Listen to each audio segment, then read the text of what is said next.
A woman pleads guilty to aggravated assault with a deadly weapon after shooting a man 4 times outside a club near Parkdale Mall at 1:30 in the morning. Her attorney says she was defending herself after years of bullying and harassment finally reached a breaking point. The prosecution says police investigated her self-defense claim and chose not to file a single charge against the person she says was trying to kill her. The plea deal on the table caps her sentence at 10 years. What the judge does with that room is the rest of this hearing. The defendant entered a plea of guilty to aggravated assault, a second-degree felony, and a pre-sentence report has been prepared. Have the parties had an opportunity to review it, and are there any corrections or changes to it? Judge, I've received and reviewed it, and we don't have any changes from the first judge. And state. Same, Your Honor. All right, it will be made part of the record for all purposes. And the agreement here is a cap of 10 years imprisonment. So we are looking at 2 options on the second-degree felony, no less than 2 nor more than 10 years confinement in prison. Also, the defendant could be placed on deferred or unadjudicated probation. Yes, I don't believe regular probation is an option under law because of the circumstances of this case. All right. Mr. Lewis, you may go forward. Judge, this situation, fortunately, it wasn't worse than what it was. Definitely. But it was a situation where my client has been dealing with some harassment and bullying, dealing with the complainant, her friends for a long time at this period.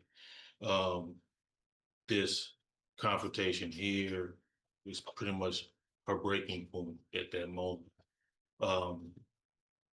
It was totally out of character for her. Not something that, in normal regular circumstances, she would have acted in that way in any way. It was a situation where, and when I say prior bullying and harassing information, I'm talking about from people coming, breaking or shooting in the windows at her home to, very severe or serious circumstances, is that these things have been going on, and actually have been even still dealing with some of it after this case happened, while she's been on bond, to the point of people associated with the complainant or either screen recording or whatever, sometimes docket, and would post these things on social media in an effort to taunt her while this case has been going on. And there was even a situation where she's had people try to confront her. Now, I will say my client and her actions since then, she's done everything she can on her end to try to avoid these situations at all costs. She had moved to a new location that is a safe place for her and her child. That's undisclosed as far as she knows, as far as people associated with the complainant. She has haven't had any issues while she's on bond as far as attending court or doing anything of that nature, other than I believe she had one situation where when she was in the hospital having a child, she had to miss court, but they had medical issues at that time. She has a 4-month-old child this time to raise and take care of. And as you see in the PSI, she has, until the pregnancy, maintained a stable work history, as well as going to school to help try to further her career. So she is making positive changes for herself, or I won't even say changes, staying on that same track. So I believe her future is one that's definitely salvageable in this circumstance. I think there's plenty of vehicles available through the probation department that could help Ms. Money as far as move forward, as well as still be able to serve out any punishment or sentence that court deems necessary. I know there's restitution involved in this case that my client, through with her schooling and her career moving forward, I think she'll be able to take care of that and do what she can to make the plaintiff whole in that circumstance.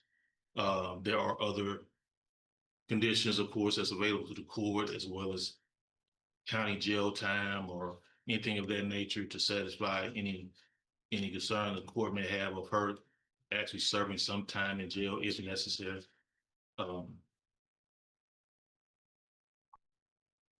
And I know as far as her version of everything, she talks about, concerning the car running her over or running them over. If the evidence doesn't totally support that, but of course, what she may have been thinking of going through some of her friends, at that time could have been it, but maybe not enough to rise to the self-defense claim that she could have maybe used that trial, liable to use that trial. So we are asking that the court seriously consider placing her on deferred adjudication. I think she's the type of candidate that will be able to make the most of that circumstance and be able to be successful and move forward. Also, I would like to, she did want me to let the court know she wanted the opportunity to address the court and let you know how she would, her plans for the future, as well as her being able to be, how she feels for it being able to be successful on the deferred judge. Yeah. I just want to let the court know that I take full accountability of what happened that day. And I am very I changed my life all the way around. I don't hang around the same people. I have a child now. I'm in school. Everything around me is positive now. Did you have a child then on March 30th? Yeah. You didn't have any? Were you pregnant then? No, I got pregnant after. Okay. Go ahead.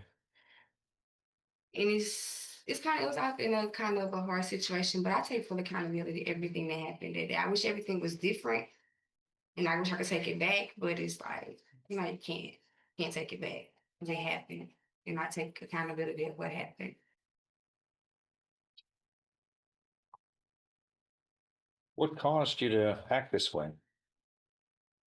I want to say I was just at a breaking point, really, to the point where it was so much that happened to me, with these people. So it's like a breaking point thing. And I was kind of in the fear of my life, and they probably was in the fear of their life as well, too. How were you in the fear of your life? Can you explain that? Because only one person was shot more than once, right?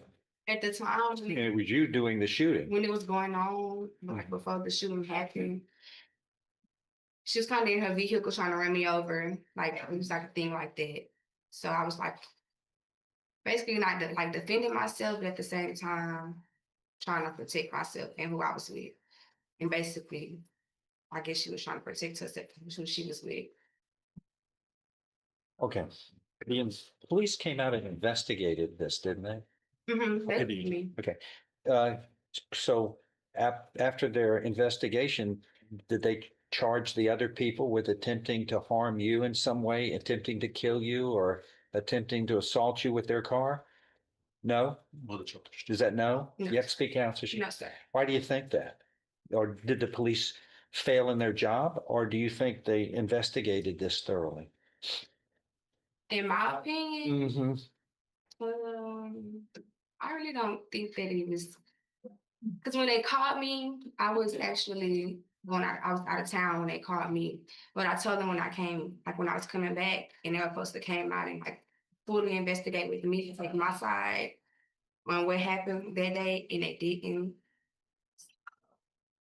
Well, they investigated it and they did not elect to file charges against the other people who you say were attempting to harm or kill you with a car. Correct. And you were defending yourself. Self-defense. That's what it seems that you're saying here. You're not admitting, you're saying that they were trying to harm you and you were defending yourself by protecting yourself with a firearm and shot somebody 3 times, right? Yes, sir. The right shoulder blade, left ankle, left forearm, and upper lip, 4 times. 4 times. But upon their investigation of this, they did not charge the other people with anything victimizing you, just you. Correct. Which this leads anybody reading this to believe, according to their investigation, you just lost your composure and decided to use a file, which was the wrong thing to do. It was. Well, you got to pay a price. Hmm. Okay, well, too many people come in here and just, there's always somebody else's fault. And And I was you're taking it, you're taking responsibility for your actions, correct. but you have a lot to lose here. We're looking, this could have been up to 20 years in prison. You understand that? And you got a child, Right. and that you got to take care of, and a family that's, I guess you're growing. Yes. And this, and you don't have a criminal history. Um,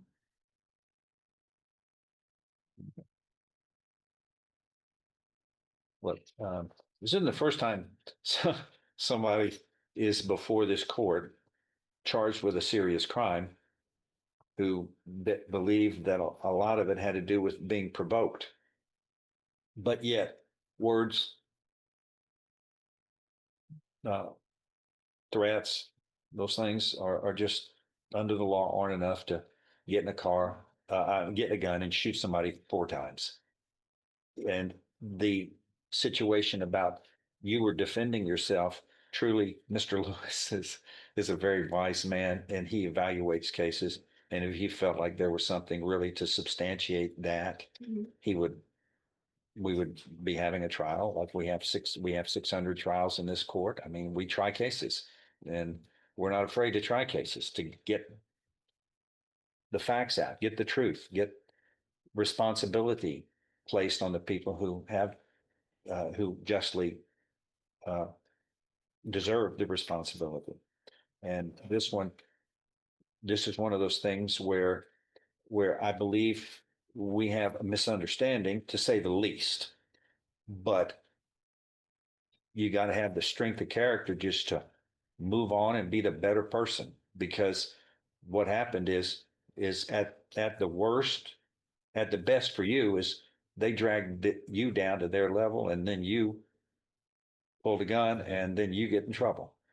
And but once again, nothing shows that there's nothing here that reflects you had to use that firearm to defend yourself. You were in imminent danger of death or serious bodily injury from being run over by a car. Nothing shows that. And if it were, we'd be here trying this case, and that would be a defense.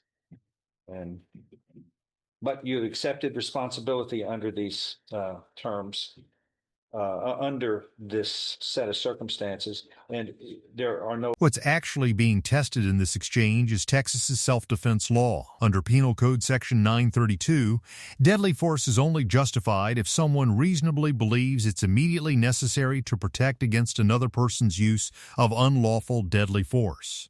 That belief has to be reasonable, not just genuinely felt. The judge is pushing on exactly that gap. Being frightened, even provoked, doesn't by itself meet the legal standard, and the presentence report contains no independent evidence, no witness statement, nothing beyond the defendant's own account that she was actually facing deadly force in that moment. That's why the judge keeps circling back to what the police investigation did and didn't find. Objections in this pre-sentence report? No, sir. Okay, and it's made a part of the record for all purposes. What says the state? Judge, I do note one error in the PSI. When you look underneath the adult felony court history, Uh-huh. the deadly conduct, which I am dismissing as part of this plea agreement, comes from the same date and offense. For some reason, there's a different date there, so that needs to be corrected to where it's March 30th of 2024. Okay, so it was this other charge arose, and I guess this is 24 CR 1105. Right, there were, This arose from the same episode. yes, sir. So the agreement is that indictment is going to be, which is a third-degree felony of deadly conduct, discharge of a firearm. That is going to be It'll be dismissed, but that should be corrected for the purposes of the PSI and this particular clause number, Judge. Okay. All right, so second matter. I'm really shocked that no statements come from Miss Ford, the victim in this matter. I've had constant contact with her since the beginning of this case. She is adamantly opposed to Miss Moaning receiving probation. That is a discussion that Mr. Lewis and I had while we were negotiating the resolution of this matter. Of course, what she wants is the maximum, and she's in opposition with me about the plea bargain agreement that was made. She's made that very vocal to our office, including my chief and emails and things of that nature, which is why I'm really shocked that that there aren't statements from her, and B, that she may not be present here today. That being said, Okay, in the pre-sentence report that's been placed into evidence on that point, so the Yes, sir. record is clear. Statements of interested persons and the probation office is I always want as much information to make an informed choice. This states, all attempts to contact the victim in this case have been unsuccessful. Any correspondence received prior to sentencing will be forwarded to the court as a memo, which it was not done. All attempts to contact law enforcement have been unsuccessful. Yeah, I don't know I've whatever. never seen that. This is odd. I've never seen a lack of response to the probation's office requests for information, but without it, this court, I know what you're saying about what the victim says, but when given an opportunity here where it needs to be, so the court can consider it, they refuse to talk. So I'll be her voice because I do know what she has expressed to me. She is overwhelmingly disappointed in how this matter has been handled by law enforcement. She is adamant that Ms. Moaning not receive probation. She and I have visibly seen the injuries that she suffered. The PSI is correct that they are serious bodily injuries. It's very difficult for her to even travel. She is a Houston resident, and the timeframes that we've been able to meet, it's quite a struggle for Ms. Ford to even accomplish that. To say that when we deal with aggravated assaults with a deadly weapon, that we are merely inches or seconds away from dealing with a murder case. I saw that when I saw the injuries that were apparent with Ms. Ford. So with that in mind, Judge, disappointed with the defendant's version, but Your Honor has already gone into the detail about that, so I won't highlight that. I will say that her lawyer is an excellent advocate. He has been working on this case throughout. Mr. Lewis brought to me, we're always on a first name basis, so I'll be professional and say Mr. Lewis brought me the arguments about the bullying. He brought me the evidence that he was tendered. I investigated those claims. I found no merit in it. Otherwise, you would see something different. It was only due to his advocacy that I capped the agreement at this to allow him to come into court to make the best argument for his client as far as the probation is concerned. But as I said, I'm disappointed with how she approaches this. She tries to appear as the victim, tries to minimize the situation here that was done. And it is not a situation that anybody in Beaumont would be proud about. The situation that occurs is a shooting that happens in the heart of the West End, right across from Parkdale Mall, at a time in which most people, much like a case we dealt with earlier in this courtroom, Judge, are at home and asleep. 1:30 in the morning, right outside of Fuma, Dubai. Just like she describes, this is more of a nightclub than anything else. And the criminal activity that takes place here with the amount of shootings and the injury that takes place is alarming to me. And that highlights what the probation office says, which is, as the defendant appeared to take responsibility for actions occurring that night, the violence that was inflicted upon the victim and the community is alarming. The defendant appeared to not take into consideration during the offense how innocent bystanders could have been harmed or killed from her actions. That's why the other case was filed. The defendant. I apologize. You're correct. The defendant appeared to not take into consideration during the offense how innocent bystanders could have been harmed or killed. Judge, these are the kind of things that, with the DA's office, when guns are involved, shootings occur and near death almost happens, we cannot agree to probation. I can appreciate that she's never been in trouble before, but I don't think she appreciates that we almost lost someone due to her actions. Stand by the cap that was offered. I suggest 10 years. Go ahead. Anything further, Mr. Lewis? Well, just one thing I would like to add is that in Miss Moni's statement to the court, you know, main reason she wanted even to do that was to make sure you understood that she was taking full responsibility for her actions. In no way she's trying to minimize what happened out there. She doesn't understand how severe that circumstance was. And that doesn't change my opinion that if given the opportunity, I believe she could definitely be successful in probation, especially with the track she was already on and what she could continue to do, especially in raising her child. You know, this moment, especially now, is totally different where she has someone else, even beside herself, to totally live for and make decisions for. So I still stand by that and ask that the court consider deferred in the situation. All right. The some circumstances are a lot more difficult than others that the court has to deal with, and this is an agreement, but it still gives the court options on how to proceed. Among other things, the court tries to set a standard on similar behavior, how people are going to be dealing with similar behavior upon rulings of the court when they are put in a situation. They may not be paying attention, but the ones who do go, you know, somebody got in trouble and went to prison for this not long ago. I better not do this.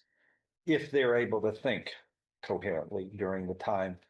And nothing, if it were true that the defendant was committing, was defending herself under the law, that should have been raised in a different setting, but it was not. It wasn't.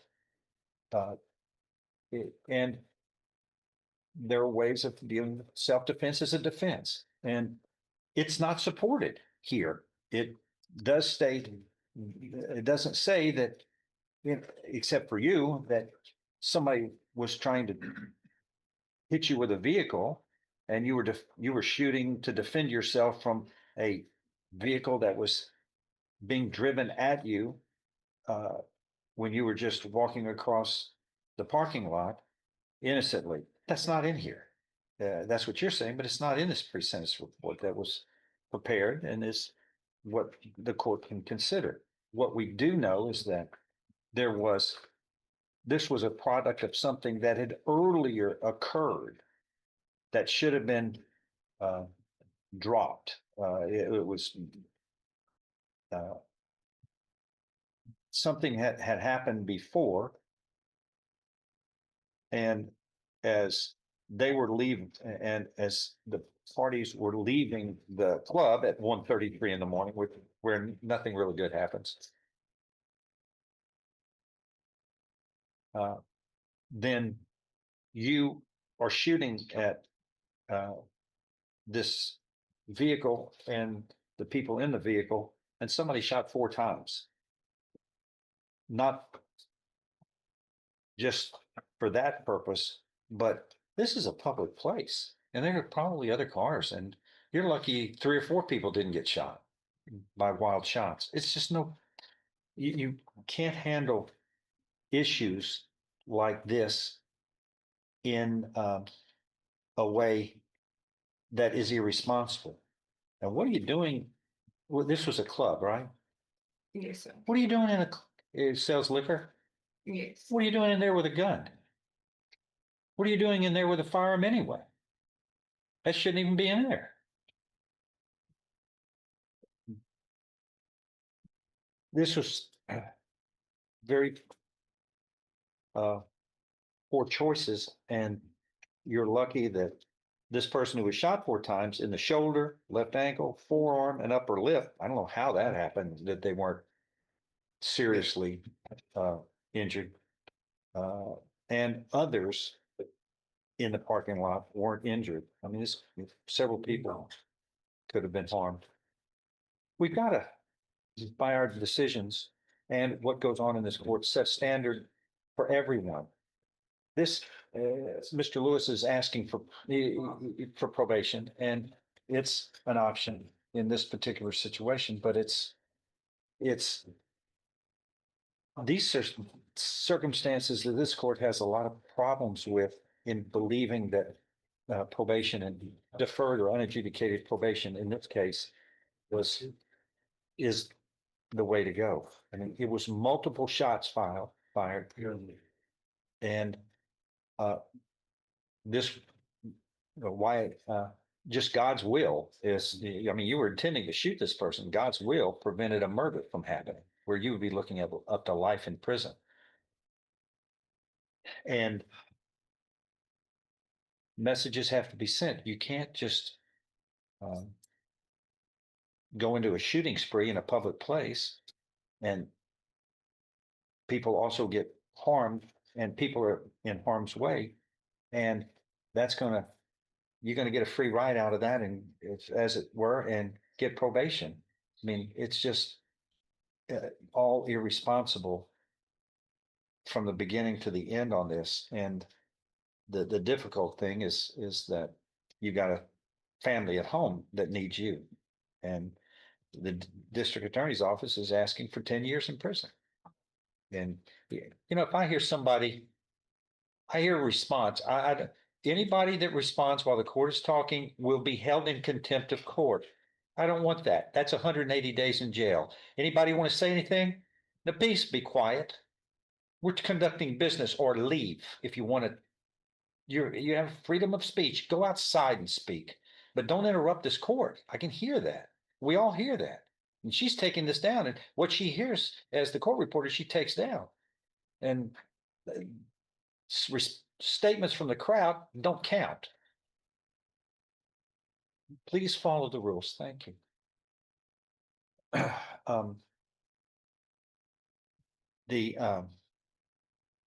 The court has to set an example. This is highly irresponsible. You shouldn't have had a firearm in the first place at that location.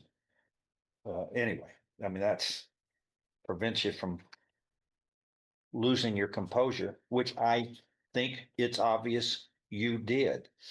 But when you shoot somebody 4 times, there's only one purpose, and that's to kill somebody. I mean, you don't shoot somebody 4 times and think, oh, I'm just going to wing them. That's not it. And one of them is a shot in the mouth as well. You're lucky. This is not a life imprisonment case. All right. Your attorney has minimized it to 10 years and up to 10 years in prison. What this court is going to do is these are more difficult. Some decisions up here are far more difficult than others, and this is one of those. The court is going to find that you have pleaded guilty voluntarily. You are mentally competent to do so. You understand and appreciate the consequences of pleading guilty. There's sufficient evidence supporting your guilty plea from State's Exhibit 1 admitted in your plea hearing to find you guilty beyond a reasonable doubt of this second-degree felony of aggravated assault with a deadly weapon. I now find you guilty beyond a reasonable doubt of this second-degree felony of aggravated assault with a deadly weapon. I'm following this agreement. You were hereby sentenced to confinement in the institutional division of the Texas Department of Criminal Justice to serve a term of 4 years. And the judgment shall reflect that a deadly weapon, namely a firearm, was used in the commission of this crime. Do you understand what has happened today, May? All right. You and others must make wiser choices when there's a firearm and there is a situation where people can lose their composure. You're lucky that it wasn't a murder case, but you can't be firing a weapon numerous times at a public place and not be held responsible. And this is There's nothing here that supports anything in this report, nothing that shows you were acting in self-defense or that there was a need for it. That's the order of the court. This other case is I've sent the dismissal. dismissed. Thank you. That is all. I need a pen. This.